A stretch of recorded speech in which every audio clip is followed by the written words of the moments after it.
Hey there, comic book fans. I'm back from the comic shop again this week. Another 7 a.m. comic book haul video. I was there yesterday. Let's stop. Man, it's 7 a.m. Let's start with the top of the printer comic books for the week. Well, we've got Captain Marvel number 51, an Al Milgrom cover, as he wrestles with, who is that guy? Mercurio, the 4D man? Jeez, I don't remember him at all. And if I wanted some Peter Bagge, so I pulled out an issue of Hate. What issue is this? Number 22. I think that's Lisa as the angel nurse above. I think that's Buddy's father. And Stinky's in this issue also. So I had these two up on the top of the printer all week so I could look at the covers. And now I'll put them away and find some new stuff. Mercurio, the 4D man. What does Mercury have to do with 4 dimensions? I don't know. I read it back in, what year did this come out? Is there a copyright date on it? 1977. I've probably had this collection in 1977, and I probably haven't read it since like 1978. I probably read it a couple of times when I first had it. Let's see, what did we get from the comic shop this week? We've got Don't Run with Scissors, issue number 3. This is the Stefano Cardacelli art that I buy this for, who's writing from Francesca Perillo. It's our writer. I like Stefano Cardacelli art, so I've been picking up all the stuff he's done. He's got a lot of stuff for Mad Cave. This is the first thing I've seen, I think, by another company other than Mad Cave. Oh, look at that. Scissors in his head. This is some weird crime horror story about zombies with scissors in their heads. You got me. I think Keen Spot is usually they're usually crowd funded first. I'm not 100% sure. Looks like it's short run printed by the... Now, it's funny, short run printing has gotten so much better and it looks good, but still, with stuff like this Indicia looking blurry. I don't know. That could just be the production on it, too, because that's probably, yeah.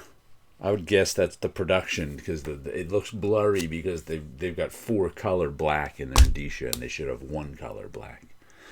Let's see, what else do we have here? We have got Everything Dead and Dying, issue number 1. I have no memory of what this is about. Written by Tate Bromball. Artwork by Jacob Phillips. That's why I bought it. Sean Phillips' son, Jacob Phillips, is an artist now, too. Colors by Pip Martin. Letters by Aditya Bidikar. I like Jacob Phillips' artwork, but I still have... I think he did Our Texas Blood, which I bought a couple issues of, but didn't stick with it. So we'll see how... I like his artwork, but I still haven't... I don't think I've collected one of his comics yet. I haven't read the whole thing through just because, for whatever reason. Oh, it's not a wraparound. That's just a back cover. Thought it was a wraparound for a second, but it's not. 2 separate pieces of art. So we'll see how this one is. Feels extra thick, maybe 40 pages for issue number 1. Another issue number 1, I don't remember what it is. Romanis Magicae. I guess it's Roman magic. It has something to do with history. Naked statues, fat gladiators, and war elephants. Huh? Frequently asked questions about ancient Greeks and Romans. Garrett Ryan. Don't know, ask me what that back cover. This is by story by Matthew Blair, art by Paul Peart Smith, colors by Eva de la Cruz, letters by Mika Myers, and a cover credit. Like I said, I don't remember. Maybe I like history stuff. That's probably why this caught my eye. The art looks pretty decent.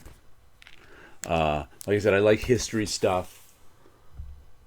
So, history and comics together is something that's up my alley. Who's publishing this? Oh my God! Talk about indicias you can't read. White on black, tiny, tiny, tiny. Need a magnifying glass to read that. Yeah, so I have no idea who's publishing this, but oh well. Romanis Magicae. We'll see how that first issue is. Then we've got volume 2 of Skin Police. Whoa, this one feels really thin. That must be a 24-pager by Jordan Thomas and Daniel Heaty, Jason Wordie, Jeff Powell. I used to work with Jeff Powell in the 90s in the Marvel bullpen. He's probably the letterer here. And this one, 2142, The Skin Police. This one I compared to Blade Runner. The Skin Police are the guys that, at some point, they invented cloning. People got cloned. You could clone into a better body, but clones didn't like if you couldn't have a baby, and you really wanted a baby, you might get a clone baby. But then they found out like 20, 30 years later that these clones could go homicidally insane. So they've got the Skin Police that hunt down the clones, except the clones are like, well, why don't you help us? Why don't you come up with a cure for this homicidal madness? But it's cheaper and easier just to kill them. So now the clones are on the run for the future. They're trying to stay alive. They're trying to not be homicidal maniacs. And the Skin Police are like the Blade Runners who hunt down, instead of hunting down replicants, they're hunting down clones. And you don't quite know who's the good guys and who's the bad guys, because who are you rooting for? Are you rooting for the Harrison Ford-like lead Skin Police guy? Or are you rooting for the replicants to stay alive? So it was a good first volume. I'm looking forward to the second one. Then we got Tin Can Society. Peter Warren, Francesco Mobili, Chris Chukri. There's our... And this is the one that's about... here we go. There's our Tin Can Society. They met as kids. And one of them was handicapped and became a scientist and invented this kind of suit of armor. Like he invented stuff that helped to help handicapped people. Then he invented a suit of armor, like Iron Man. And then someone killed him. And then his buddies, his old Tin Can Society friends, were trying to figure out what happened and who killed him. So that's what this is about. So corporate shenanigans, murder mysteries, a little superhero-ness thrown in. This is issue 8 of 9, so there's one more issue of this. I was lucky to get a copy of this because I forgot to put it on my pull list. This is The War, issue number 2. Garth Ennis, Becky Cloonan, Tamara Bonvillain. There's our credits up there. Is there a letterer credit? Pat Brousseau is our letterer. And this one I bought the first issue of and liked. It's about what if the war in I can't remember where the war is. Russia and Ukraine. It's early in the morning. What if that war went nuclear? So I think London was destroyed. Like the first part of the first issue was just like it was like a slice of life. And then things got bad. And then I think at the end of the first issue, New York may have been hit. So now I think we've got our people in New York, our characters trying to survive. Looks like he's crawling out from under a bus. I don't know if they got hit by a nuke or what, but it's about what if war kind of thing. So we'll see that. But I enjoyed it. I enjoyed the first issue. I meant to put it on my pull list. I guess I never put the second issue on my pull list, but luckily I was there early. They had a copy. Which reminds me, I might not get to the comic shop until Saturday next week. I think I have to go in early on my Wednesday when I usually go to the comic shop. I have to go into the city early, so I might not get to the comic. Oh man, I haven't missed a Wednesday in a while. I haven't been to the comic shop on a weekend in a long time. But you may not see this video till Saturday next week. And we're on Paolo's channel again this week for our Friday night show, so I'll see you there. And this is something I got off of eBay. Carl Potts cover on Eclipse magazine, number 4. I bought Eclipse magazine off the shelf back when it came out in the early 80s, but I missed issues 4 and 8 and never had those. And I've been meaning to get them all these years. And I've had them on like my wish list at mycomicshop.com. but I never quit. Sometimes they have them in, sometimes they don't. I don't put an order in except maybe once a year there. So I never got them. And then these particular issues have been on my wish list, on my watch list on Amazon for a year, 6 months, a year. I can't even remember how long. But I finally pulled the trigger. And the reason I never bought these, because I said I needed the 2 issues. This is a lot of 3.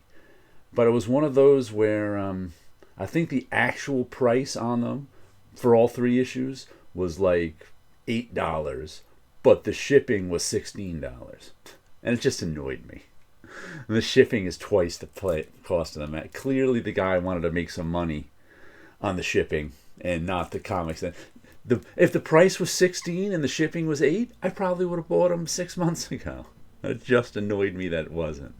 But anyway, got issue 4, Carl Potts cover, and these are filled. This is an anthology. Got Coyote by Englehart and Rogers, Ms. Tree by Collins and B. All stuff I used to read in the regular Eclipse comics too. A lot of them started out in this Eclipse Monthly, which was sort of like an epic comics from Marvel at the time. Then this one I actually have, but since it was cheaper to buy these 3 than to buy the 2 magazines individually on eBay, because they're not exactly everywhere.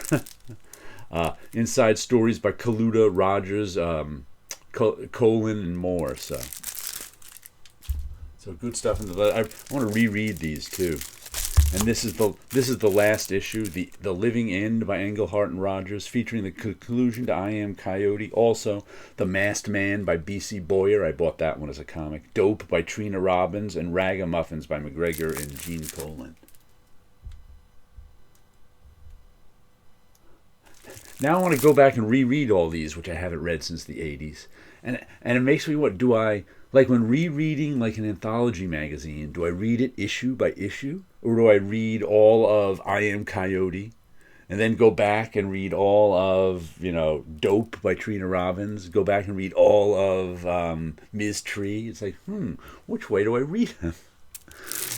Good question. But I'm glad to finally have, like I said, I've been meaning to pick up those 2 issues for like 30 years and never have. Anyway, let me show you a little bit of my work. What do I got going on here? We got Dreams of Things, number 295, closing in on 300, with our purple dude up here looking at us a little bit, and a woman with a skirt that's a monster. She's got some looking far off eyes. It's like the only one. Like I said, usually in these I have people looking at the viewer, but in this one it's like the monster is, even he's looking off to the side a little bit. It's like no one's quite looking straight at the viewer in this one, and that's unusual. We got a tower back there that sort of makes her into a is she a tower or a person? Good question. I'm not sure.